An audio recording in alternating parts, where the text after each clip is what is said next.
முள்ளும் மலரும். அப்பா! ஆல்பம், படம், ஆக்டிங் அந்த 3 டிராகன் மாரி ஒரு 10, 20 டிராகன் போட்டுக்கலாமாட்ருக்கு.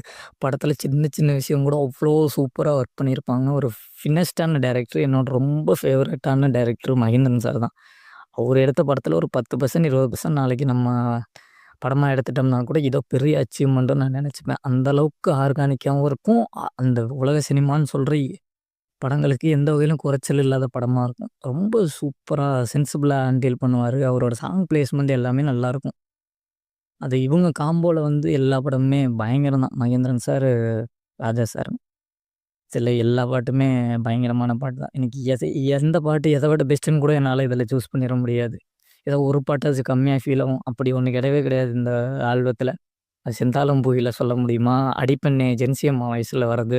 ஃபுல் லென்த் பாட்டு ஃபர்ஸ்ட் டைம் ஃபுல்லா பாடுறாங்க. ரொம்ப சூப்பரா இருக்கும். "நித்த நித்த நில்லு" சொல்ல முடியுமா? "ராமாயண்டாலும்" சொல்ல முடியுமா? எதுக்குமே ஒண்ணுக்கு ஒண்ணு கம்மின்னே சொல்ல முடியாது. அவ்வளோ சூப்பரான பாட்டு எல்லாமே. அது ரஜினி சார் ஆக்டிங், அந்த சிச்சுவேஷன் பிளேஸ்மெண்ட்டு, தங்கச்சியா நடிச்சவங்க எல்லாமே பயங்கரமா இருக்கும். "ராமாயண்டாலும்" பாட்டு கங்கையமரன் சார் தான் எழுதியிருக்காருன்னு சொல்லிட்டு எனக்கு இப்ப தான் தெரிய வந்துச்சு. அதுக்கு முன்னாடி பல டைம் கேட்டுருக்கேன். பல டைம் ரிங்டோனுமே அதுதான் கூட. இப்ப நம்ம பேட்டையில ரீகிரியேட் பண்ணப்போ கூட அது அவ்வளோ செலிப்ரேட் பண்ணப்பட்டுச்சு. அந்த சவுண்டுக்கான ஏஜஸ்லாம் கிடையவே கிடையாது. மேபி இன்னும் ஒரு 50, 60 வருஷம் கழிச்சும் சில ஆல்பம்ஸ்லாம் நிக்கும்னா, அதாவது ஒட்டுமொத்த தமிழ்ல எல்லா ஆல்பத்தையுமே சேர்த்து சொன்னா, அதில கண்டிப்பா முழு முதல்ல ஒரு பெரிய ரோல் ப்ளே பண்ணும். அதில டவுட்டு கிடையாது.